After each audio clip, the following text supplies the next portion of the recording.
My son and his wife asked me to come visit them in Los Angeles. When I arrived, the house was empty. Suddenly, their neighbor rushed over, yelling, "Get out while you still can. They're awful people." Confused, I asked, "What did they do?" That's when he told me the horrifying truth. Can you imagine hearing your neighbor, out of nowhere, grab your arm and whisper, "Run"? Your son and his wife, they're monsters? My world shattered in that moment. What in God's name had they done? The truth he told me next made my knees buckle, shattering everything I thought I knew about my own family. Just hours before, I was sitting at my mahogany desk, the canceled Henderson contract spread out before me like a death sentence. 23 years I'd spent building Ramos Logistics, and now they were pulling out. $22 million in annual revenue, just gone. My coffee had long gone cold, a grim film on top, much like the one that had settled over my life. I pushed my reading glasses up, staring at the cancellation notice, praying the numbers would magically change. I leaned back in my worn leather chair, every one of my 67 years heavy on my shoulders. The desert sun, usually a comfort, now felt like a harsh spotlight on my failures. 3 employees, maybe 4, would have to go. My jaw ached from clenching. Then the phone shrilled. I almost let it go to voicemail. The last thing I needed was another client piling on bad news. But the caller ID made me freeze. Milton. My son. 3 years. 3 years since our last conversation, since he'd stormed out of this very office, yelling about my lack of faith in his dreams. My finger hovered over the answer button, a million thoughts racing. "Hello, Dad." His voice was softer than I remembered, almost hesitant. "I know we haven't talked in forever, and I know that's mostly my fault, but..." I waited. The Henderson contract suddenly felt insignificant. "Flossie and we want to invite you over. We've missed you." Martha's photo smiled from my desk. She always said I was too stubborn, too hard on the boy. "When were you thinking?" I asked, a tremor in my voice I didn't expect. "Maybe this Friday? We'll make a great dinner. I've been wanting to show you the house, and Flossie's become quite the cook." He paused, then, "I owe you an apology, Dad, for how things ended between us." The memory of that fight hit me like a physical blow. Milton, 35 years old, asking for $50,000 to invest in some app that would revolutionize transportation. My face when I'd said no, when I'd told him to get a real job instead of chasing fantasies. "You never believed in me," he'd screamed. "I believe in hard work, not get-rich-quick schemes," I'd shot back. The door slammed so hard Martha's last photo fell off the wall. "I've missed you too, son," I finally said, the words rougher than I intended. "I'll drive up Friday morning." "Really? That's wonderful. We live in Beverly Hills now. I'll text you the address." Beverly Hills. The boy had done well for himself, it seemed. Maybe I'd been wrong about him. Maybe Martha's gentle voice, as usual, had been right. After hanging up, I sat in the silence for a long moment. The Henderson contract still lay there, but it felt smaller now, less devastating. Family trumped business every time. I walked to my bedroom, pulling out the good luggage, the set Martha and I used for our anniversary trips. From my jewelry box, I selected the Rolex I'd saved for a special occasion. Milton had always admired it. For Flossie, Martha's diamond earrings, the ones she wore to our wedding. They needed to stay in the family. The drive would take about 6 hours. I folded my clothes, my hands steadier than they'd been all week. Business problems could wait. My son was reaching out, and this time, I wouldn't let pride get in the way.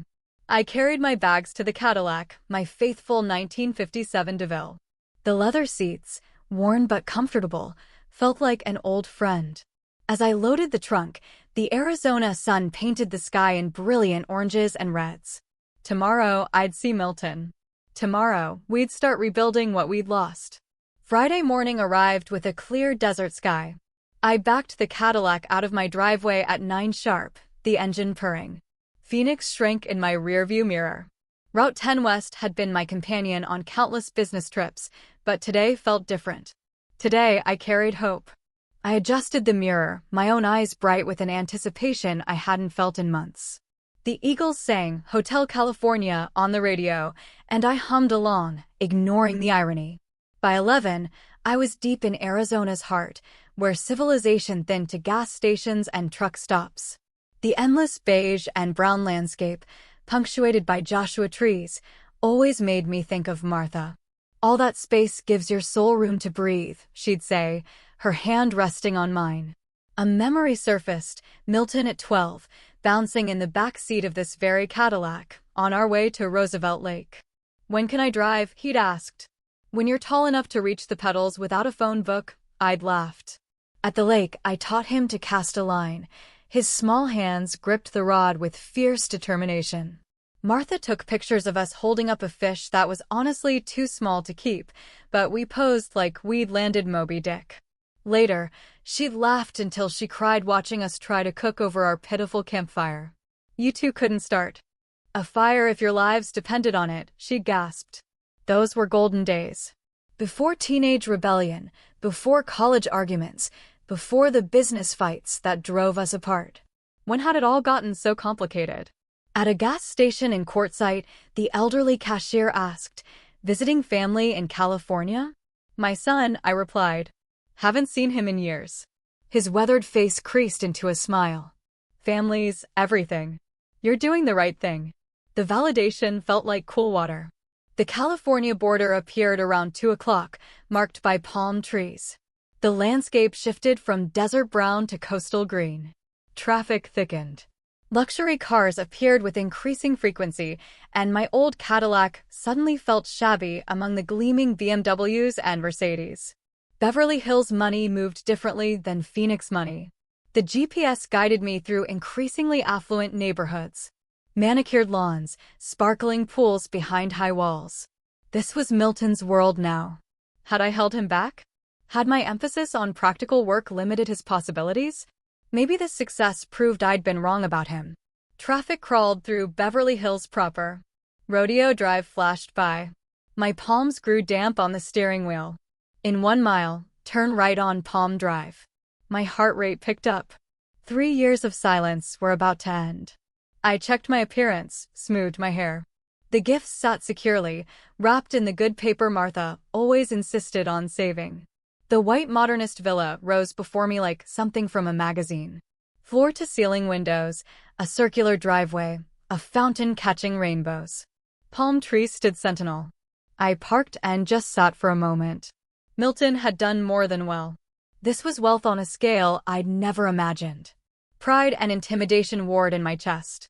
I gathered the gift bags. The front door was solid oak. I rang the bell. Chimes echoed inside, a melody that probably cost more than most people's cars. I saw movement through the frosted glass, but no footsteps. I waited. Adjusted my tie. The desert heat felt different here, humid with sprinkler mist. After a minute, I knocked firmly. "Milton? Flossie? It's Dad." Silence. I checked my watch. Rang the bell again, holding it longer. The expensive melody played to empty rooms. A security camera blinked, recording my confusion. I waved awkwardly, feeling foolish. "Hello? Anyone home?" Just the fountain's gentle splash. I walked around the house perimeter, the gift bags growing heavy. The backyard was a paradise of pool and patio, an outdoor kitchen gleaming and used. Through sliding glass doors, I glimpsed a living room fit for a luxury hotel. Everything perfect, everything expensive, everything empty. The back door was locked. Returning to the front, I pulled out my phone, my fingers unsteady. Milton's number. For rings, then voicemail. "You've reached Milton Ramos. Leave a message." "Milton, it's Dad. I'm here at your house like we planned. Where are you? Call me back." I tried Flossie's number. "Hi, this is Flossie. I can't come to the phone right now." "Flossie, it's Samuel. I'm here for dinner. Please call me back." The street remained tomb quiet, except for a distant leaf blower. A security patrol car cruised past slowly, the driver giving me a long, suspicious look. I sat on the front steps. The concrete was warm, but the portico offered shade.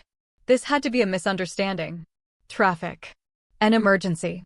People didn't invite their estranged fathers to dinner just to abandon them on their doorsteps.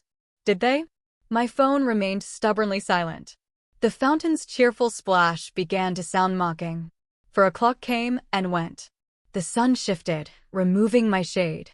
I sat exposed, like unwanted furniture. Sweat soaked my shirt. My leather shoes felt tight. Other houses showed similar signs of expensive emptiness. The peculiar silence of wealth that insulates itself. I'd never felt more out of place. Maybe I'd misunderstood. Maybe next Friday.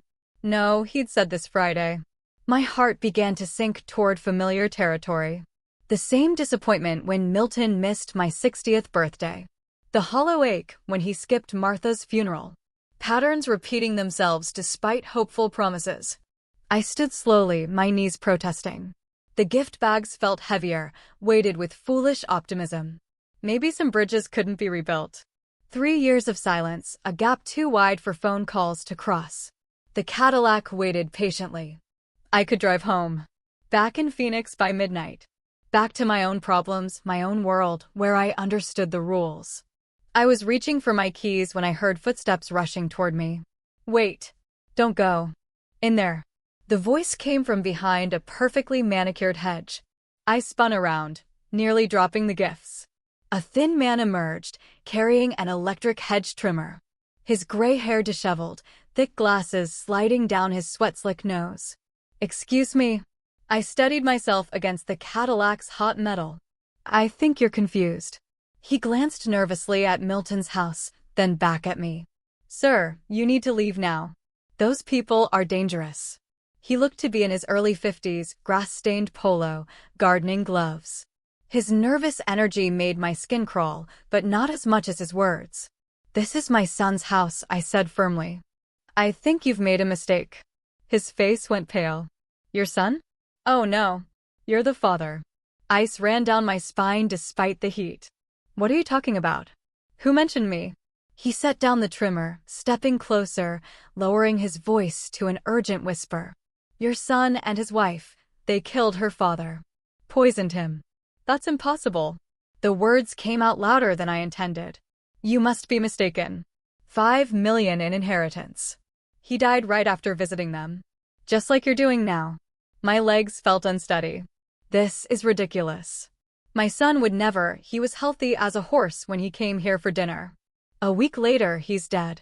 The man's hand shook as he spoke. I'm Larry, by the way. I live right there. He pointed next door. I've been watching this place since it happened. People die of natural causes all the time, I protested, but my voice sounded weak even to my own ears. Natural causes don't make you vomit in someone's driveway. Larry's eyes darted toward the security cameras on Milton's house. The neighbors saw him leave here, pale as death, throwing up before he even reached his car. The gift bag slipped from my sweating palms, landing on the hot concrete with a soft thud. The expensive wrapping paper crinkled, looking suddenly foolish in the harsh afternoon light. You're telling me my son is a murderer? The words felt foreign in my mouth. I'm telling you to leave before you become the next victim. Larry backed toward his hedge, clearly terrified of being overheard. That woman, Flossie. There's something cold about her. And your boy, he's changed since he married her. My heart hammered against my ribs. 3 years of estrangement suddenly took on a darker meaning. What if Milton had changed? What if the money troubles I'd refused to help with had driven him to something unthinkable? How do you know about the inheritance? I heard myself ask. Small neighborhood, people talk. Her father was loaded. Lived alone in Pasadena. Healthy 70-year-old, played golf twice a week. One dinner with his new son-in-law and daughter. Boom, dead within days. The business part of my brain, the part that had built a successful company through careful risk assessment, started cataloging details: wealthy, older parent, recent marriage, sudden death after family visit. The pattern made terrible sense. But this was Milton. My son. The boy I taught to fish, who'd cried when his goldfish died, who'd once brought home a stray dog because it looked lonely. I have to warn you because I couldn't live with myself if I didn't, Larry continued. But I've said all I can say. That's all I can do. He grabbed his hedge trimmer, backing toward his own property, casting fearful glances at the cameras tracking our conversation. Wait. I called after him. What about the police? What about them? Rich people die. Happens all the time. No investigation when there's no evidence. He paused at his gate. Just don't eat or drink anything they offer you. And don't stay the night. I watched Larry disappear, leaving me with questions that made my stomach churn. The driveway felt like a furnace. I paced back and forth, my mind racing. Larry had to be wrong. Delusional. My son wasn't capable of murder. The boy who'd cried over roadkill couldn't poison another human being for money, could he? I picked up the fallen gift bags. Their cheerful wrapping, now mockingly bright. The Rolex, a peace offering, a symbol of renewed trust. Now it felt like evidence of my own naivety. 3 years. 3 years of silence after our fight about money. What had happened to Milton in that time? Who had he become? The memory of our last argument crashed over me with new significance. His desperation for $50,000. I need this investment, Dad. My future depends on it. The wild look in his eyes when I'd refused. You'll regret not believing in me. At the time, I dismissed it as a tantrum. Now those words carried a different weight. A threat, maybe, rather than a prediction. I pulled out my phone. Milton's number again. Straight to voicemail. Flosie's phone rang endlessly. Where were they? If this invitation was genuine, why weren't they answering? Why had they left me sitting here for over 2 hours? The house loomed, its white modernist facade no longer impressive, but imposing, fortress-like. The security cameras seemed to track my every move. Red lights blinking like mechanical eyes. How many people had those cameras recorded in their final hours? Martha's voice echoed. You're too hard on the boy, Samuel. Milton has your ambition, but not your patience. Be careful not to push him too far away. Had I pushed him toward this? Had my harsh criticism created the desperation that led to murder? But that was insane. People didn't kill for money, especially not their own family members. Except they did. The news was full of such stories. Inheritance disputes. Insurance policies. Elderly parents found dead under mysterious circumstances. I set the gift bags on the Cadillac's hood, leaning against the warm metal. The sun beat down, but I barely felt it. My thoughts were too loud. If Larry was telling the truth, then Milton and Flosie had invited me here to kill me. The loving son's voice on the phone, the talk of missing me and wanting to reconcile, all lies. A performance designed to lure me within striking distance. But if Larry was lying, then I was standing here like a paranoid fool, destroying my only chance at rebuilding my relationship with my son. $5 million. That's what Larry had said Flosie inherited. Enough money to buy this house, fund Milton's lifestyle, make all his financial problems disappear. Enough money to kill for. My phone buzzed. A text message. My heart leaped until I saw it was from my business partner, asking about the Henderson account. The outside world, my normal life, seemed impossibly distant now. I checked the time. Almost 5:30. The sun was beginning its descent, painting the Beverly Hills mansions in golden light. Beautiful and deadly, like everything else in this neighborhood.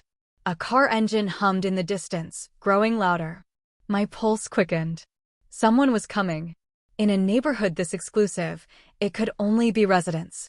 The engine sound grew more distinct, expensive, smooth. Not the rumble of my aging Cadillac, but the purr of German engineering. I had maybe 30 seconds. Get in my car and drive away, proving I didn't trust my own son? Or stay, smile, and hug Milton when he arrived, possibly signing my own death warrant? A silver BMW turned into the driveway, and I had to decide. The BMW's engine whispered to a stop behind my dusty Cadillac. Tinted windows concealed the occupants for a moment that stretched like eternity. I forced my face into what I hoped resembled a relieved smile, though my heart hammered against my ribs. The driver's door opened first. Milton emerged in clothes I'd never seen him afford, tailored slacks, silk shirt, leather shoes that probably cost more than my monthly car payment. He looked prosperous, healthy, nothing like the struggling man who'd begged me for money 3 years ago. Dad. His voice carried genuine warmth as he strode toward me with open arms. I'm so sorry we kept you waiting. Traffic was murder getting back from downtown. Murder. The word hit me like a slap. Poor choice of words, or calculated cruelty. We had some legal business to wrap up, he continued, pulling me into an embrace that felt simultaneously familiar and foreign. Boring stuff, but you know how these lawyers are. Legal business. Wills, maybe. Estate planning. I returned his hug, my mind cataloging every detail for future analysis. The passenger door opened, and Flossie stepped out like a model posing for a magazine. Perfectly styled blonde hair, designer dress, a handbag that cost more than some people's monthly rent. She moved with the practiced grace of someone accustomed to being watched and admired. Samuel, she approached, arms extended, her smile bright enough to power the neighborhood. You're even more handsome than your photos. Milton showed me so many pictures from when he was growing up. She touched my arm, a gesture that an hour ago would have seemed friendly. Now it made my skin crawl. I studied her face for signs of guilt, for cracks in the performance, but found only enthusiasm and warmth. I hope you brought an appetite, she continued. I've been cooking all afternoon. Your favorites. Milton told me all about your love for pot roast and Martha's dinner rolls. How did she know about Martha's dinner rolls? Milton must have shared more family memories than I had realized. The intimacy of that knowledge felt like a violation. The drive wasn't too rough, was it? Milton asked, glancing at my travel-worn appearance with what seemed like genuine concern. 6 hours is a long haul, especially in this heat. Not too bad, I managed, my voice sounding strange to my own ears. The Cadillac handles it well. She's a classic, Milton said, running his hand along the car's faded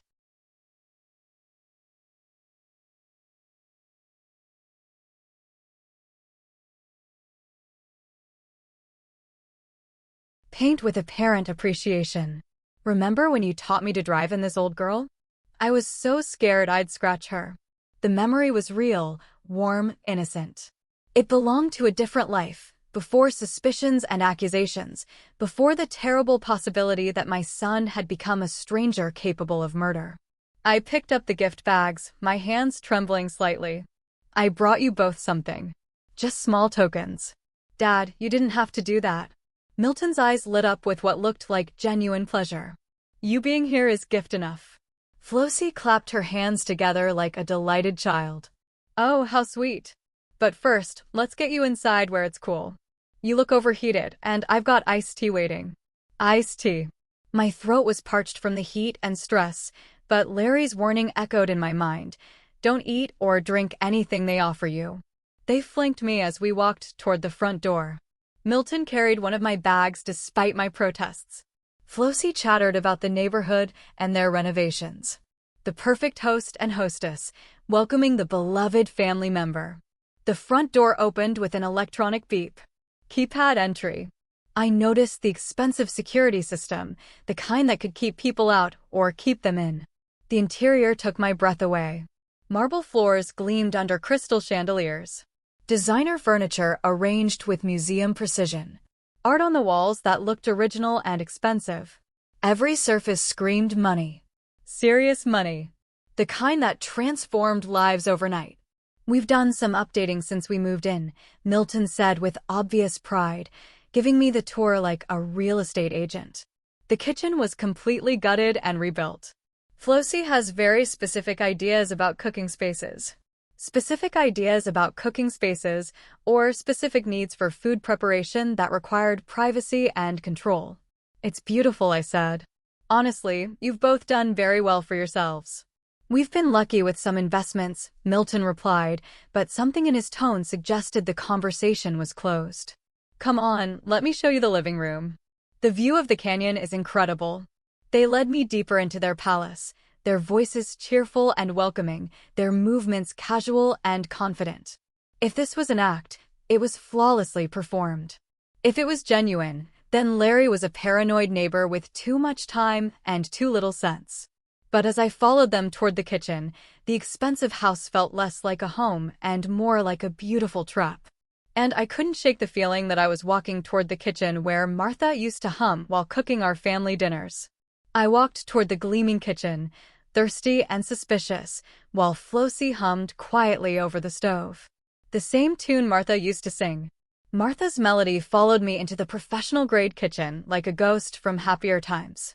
Flossie stood at the stove, her back turned, stirring something that smelled of garlic and herbs.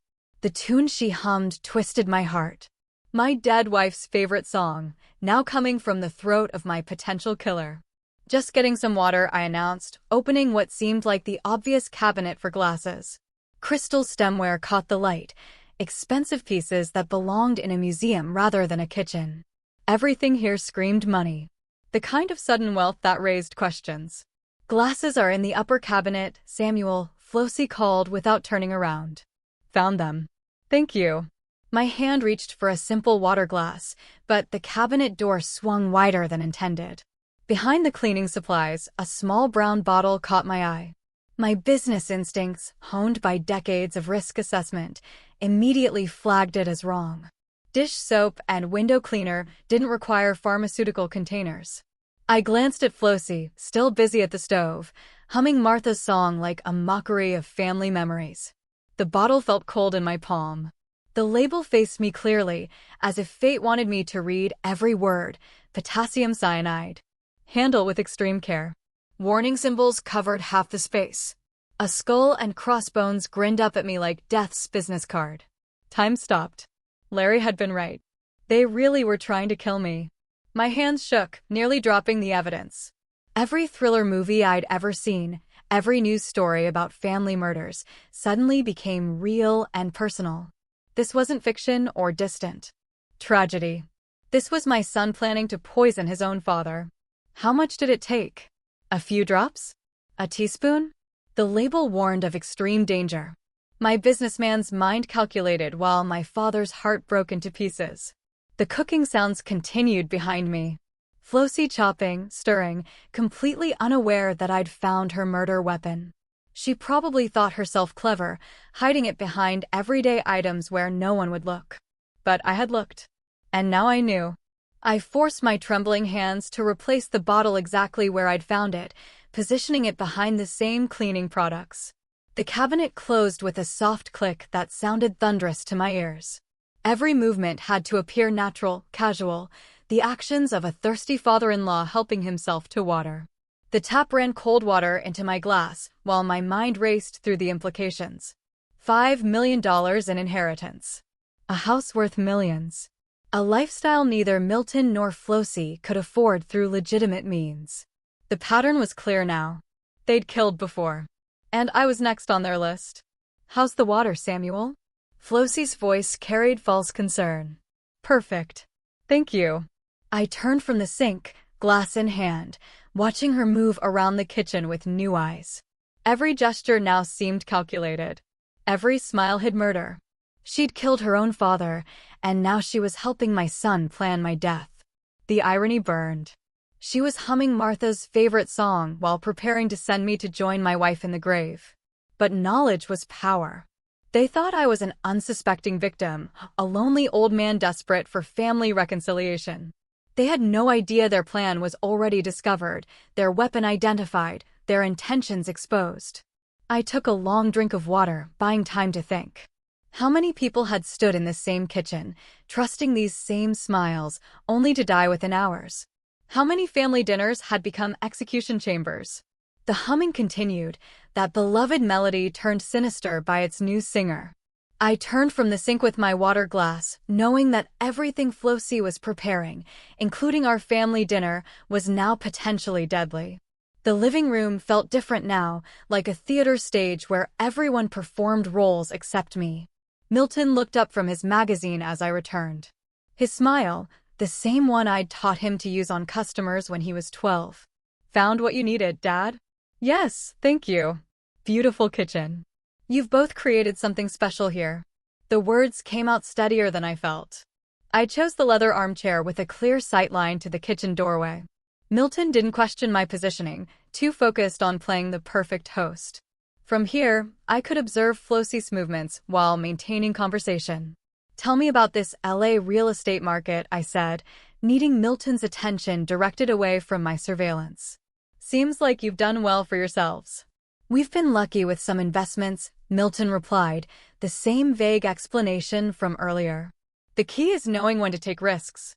Through the doorway, Flossie moved between counter and stove with practiced efficiency. Multiple wine bottles sat opened on the marble island.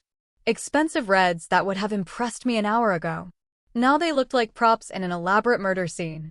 "Samuel, do you prefer red or white?" she called from the kitchen.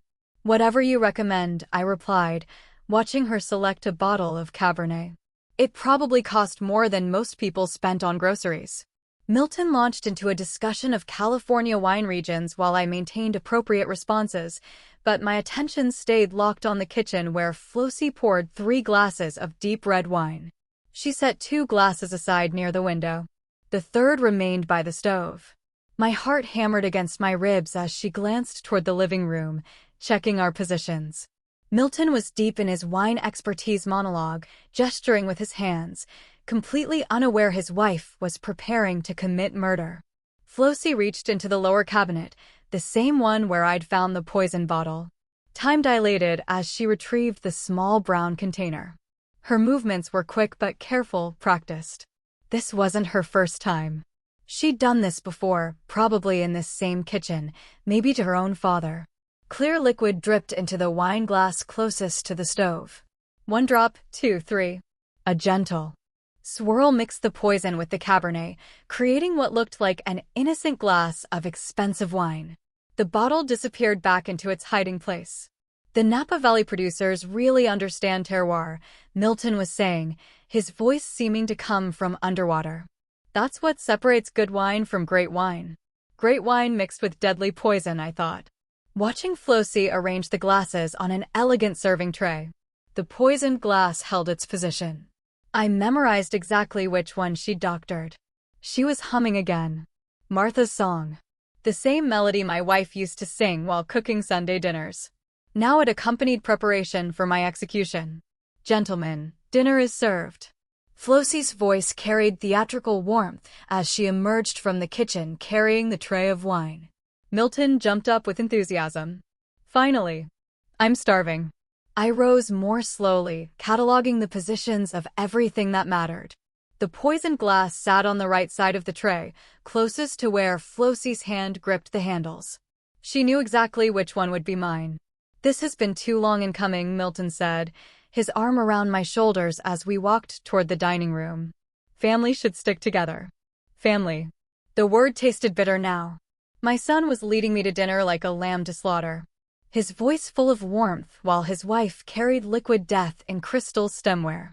The dining room table gleamed under chandelier light, set with china that belonged in palaces. 3 place settings waited for us, perfect in their symmetry, beautiful and deadly like everything else in this house.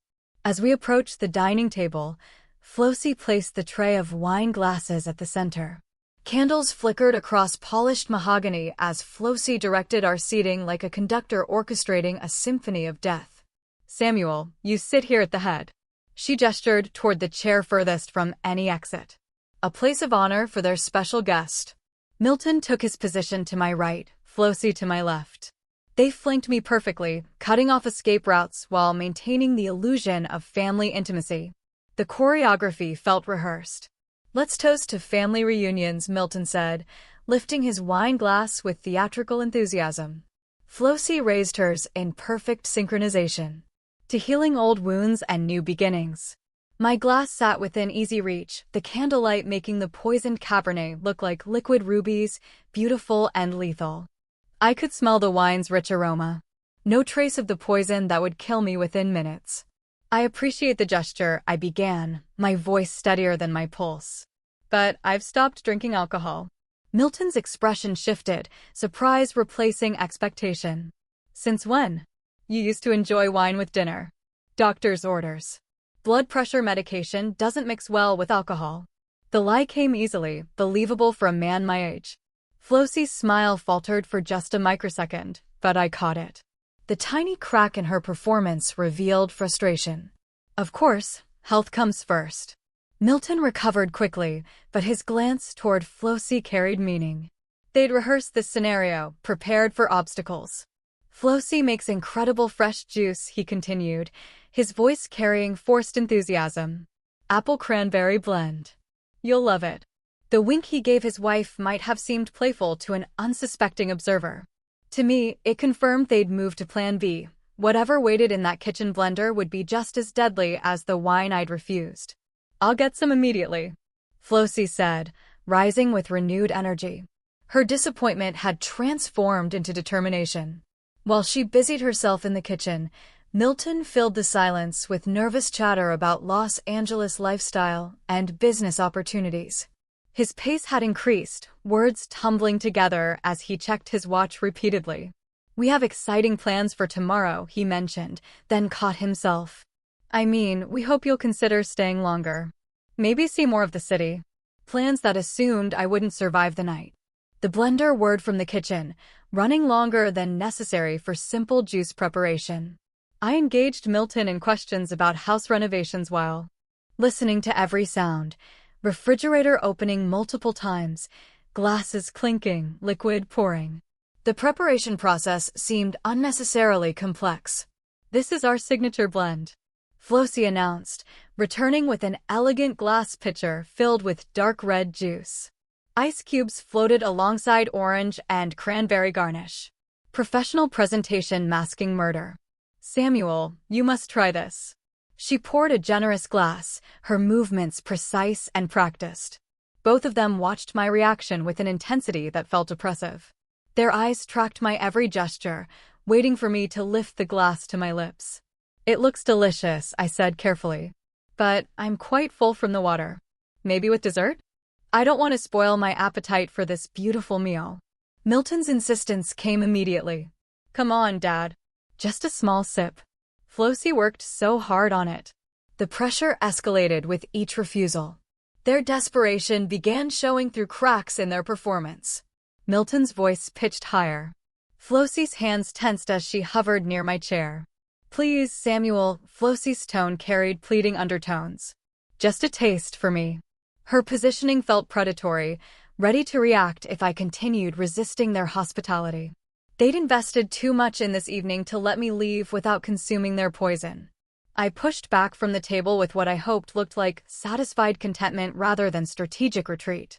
Excuse me, I need to use the restroom before we continue this wonderful evening. As I stood, I saw Milton and Flossie exchange a look that confirmed what I already knew. They had no intention of letting me leave this house alive. The hallway stretched before me like a lifeline. Family photos lined the walls. Milton's graduation, wedding pictures, vacations to Europe. Images of happiness built on blood money. Now each step toward the bathroom felt measured, calculated. Too fast would signal panic. Too slow might test their patience. Just need to freshen up before dessert. I called back, my voice carrying the right note of elderly politeness. The bathroom door closed behind me with a soft click.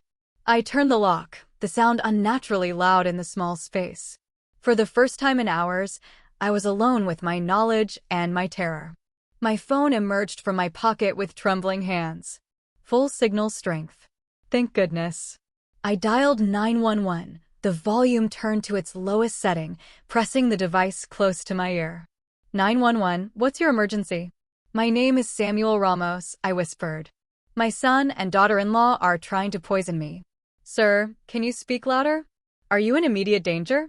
Yes, but I must whisper. I'm hiding in their bathroom. They've poisoned my drinks twice tonight with potassium cyanide. The dispatcher's tone sharpened immediately. What's your location? I provided the Beverly Hills address, my voice barely audible above the sound of my own heartbeat. Through the door, I could hear Milton and Flossie talking in normal tones, probably discussing my bathroom break and their next move. I found the poison bottle in their kitchen, I continued. I watched her put it in my wine and juice. They killed her father the same way last year for inheritance money. Sir, stay on the line. Officers are being dispatched. Are there weapons in the house? I don't know about guns, but the poison is enough. They think I'm just using the facilities. How many people are in the house with you? 2. My son, Milton, and his wife, Flossie. They're waiting for me to return so they can try again. The dispatcher's professional calm steadied my nerves. Officers will be there in approximately 20 minutes. Can you stay safe that long? 20 minutes. An eternity when you're performing for your life. I'll need to go back and act normal or they'll suspect something. The poison drinks are still on the dining table. The cyanide bottle is under the kitchen sink behind cleaning supplies. Don't touch anything else. Let the officers collect evidence. Keep your phone accessible, but not obvious. I flushed the toilet and ran water in the sink, creating authentic bathroom sounds. In the mirror, my reflection looked older than my 67 years. But my eyes held a determination I hadn't felt since Martha's death. What if they tried to force me to drink something? Refuse everything, create any excuse. Help is coming, Mr. Ramos. I understand. I'm going back now. The connection ended. I slipped the phone into my pocket, took a deep breath, and prepared to perform the role of my life. The unsuspecting father, grateful for family reconciliation, unaware that dessert would be my last meal. Milton's voice carried through the door. Dad, you okay in there? Dessert's ready. Coming right out. I opened the bathroom door and walked back toward the dining room, knowing that in less than 20 minutes, this house of lies would be filled with police officers, and my son's life would be over forever. The dining room felt like a stage where I performed my final act. Flossie had arranged an elaborate apple pie, steam rising from golden crust that would have looked appetizing hours ago. Now it represented another potential murder weapon. Samuel, I made this especially for you, she announced, knife poised over the dessert. Your favorite, Milton told me. It looks absolutely wonderful, I managed, checking my watch discreetly. 15 more minutes. But I'm quite full from that delicious dinner. Let me digest first. Milton's enthusiasm felt forced. Come on, Dad. Just a small piece. Flossie spent all afternoon on it. I deflected with practiced ease. Tell me about your neighborhood first. I saw some beautiful homes driving in. The real estate market here must be incredible. The conversation bought precious time, but I could see frustration building behind their smiles. Milton checked his phone repeatedly. Flossie's grip on the serving knife tightened with each passing minute. Then salvation arrived. Car doors slammed outside. Milton frowned toward the front window. That's strange. Sounds like a lot of cars. Heavy footsteps crossed the walkway. The doorbell rang, followed immediately by authoritative knocking that made the expensive front door rattle. I'll get that, Milton said, confusion replacing his dinner party charm.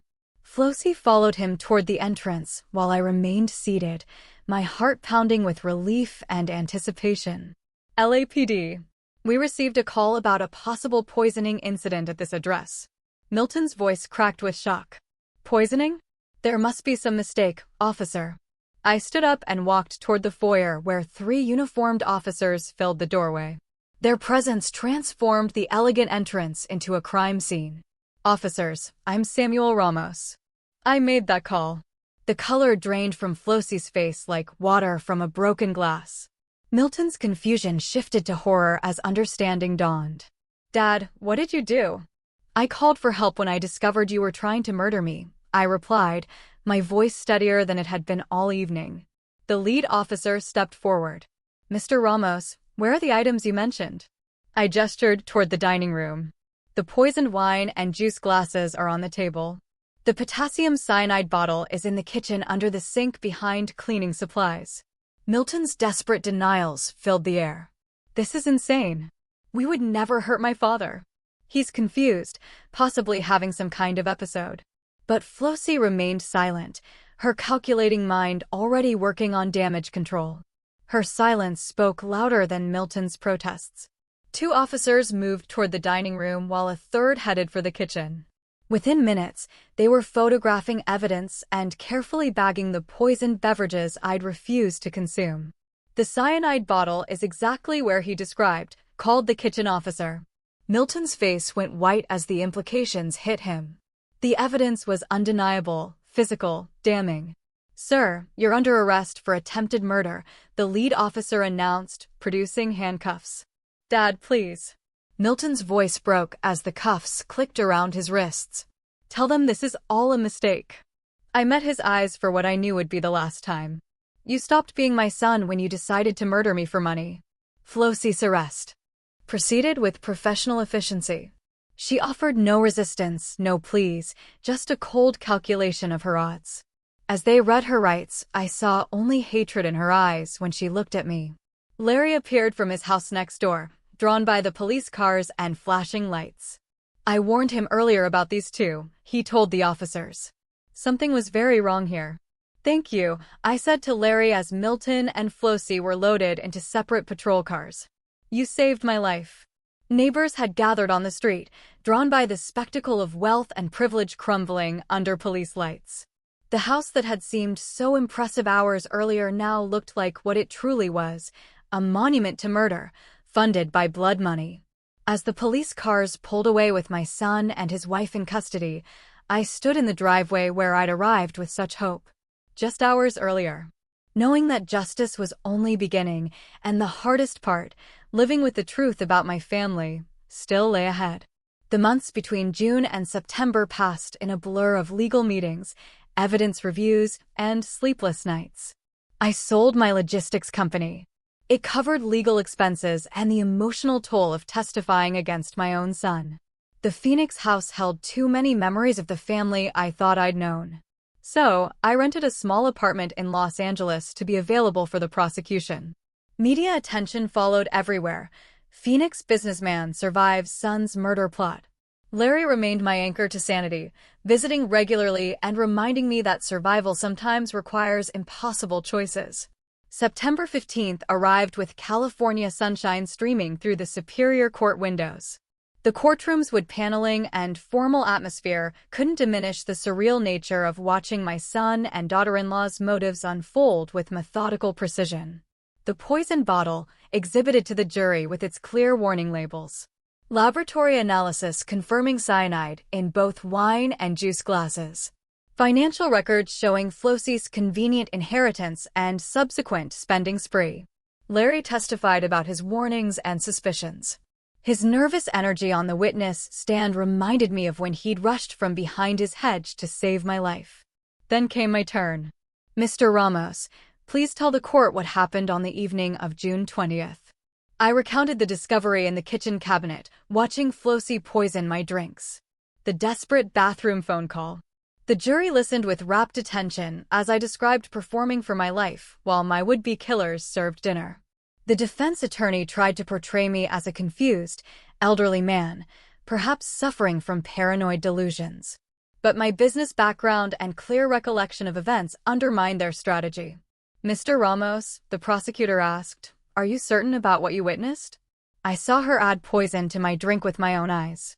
My son invited me to dinner to kill me for my money. The words hung in the courtroom air like an indictment of everything family should represent. Expert testimony followed on cyanide's lethality and proper storage protocols.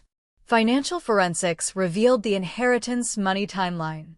Most damning, investigators had reopened the case of Flossie's father's death, finding suspicious similarities. The defense's desperation showed in their closing arguments, grasping at explanations for household poison storage and misunderstood dinner preparations. But the evidence was overwhelming, undeniable, deadly. 6 hours of jury deliberation over 2 days felt like an eternity. When they returned, the foreman's solemn expression told the story before he spoke. We find the defendants guilty on all charges. Relief and heartbreak collided in my chest. Justice had been served, but the cost was everything I believed about family. The judge's sentencing was swift and final. Milton received life imprisonment without parole for attempted murder and conspiracy. Flossie got life for her father's murder and the attempt on mine. The $5 million inheritance was ordered returned to her father's estate. As they led Milton away in shackles, he made one final desperate appeal. Dad, I never meant for it to go this far. You stopped being my son when you chose money over love, I replied, the words cutting through years of false hope and willful blindness. Flossie maintained her cold silence to the end, showing no remorse, no recognition of the lives destroyed by her greed. I walked down the courthouse steps into California's sunshine, feeling simultaneously empty and free. The drive back to Phoenix represented more than a geographical transition. It was a journey toward whatever remained of my life. The desert landscape looked different now, cleaner somehow, as if the truth had burned away illusions like morning fog. Larry had helped me pack, promising to visit once I settled back home. I used part of the recovered inheritance money to establish a scholarship fund for students studying business ethics. Martha would have approved of turning blood money into something constructive. Sitting in my Phoenix living room months later, surrounded by photos that now told a different story, I understood that survival isn't just about avoiding death. It's about rebuilding life after trust dies. Justice was served, but the cost was everything I thought I knew about family. I learned that sometimes the greatest betrayal comes from those we love most, and the greatest strength comes from surviving it. This story, it still haunts me. Knowing the people you love can turn into strangers, into monsters. It makes you question everything. What would you have done if you found yourself sitting at that dinner table, knowing your own child was trying to kill you? How do you even begin to process something like that? Share your thoughts in the comments below. I'd really like to hear what you think.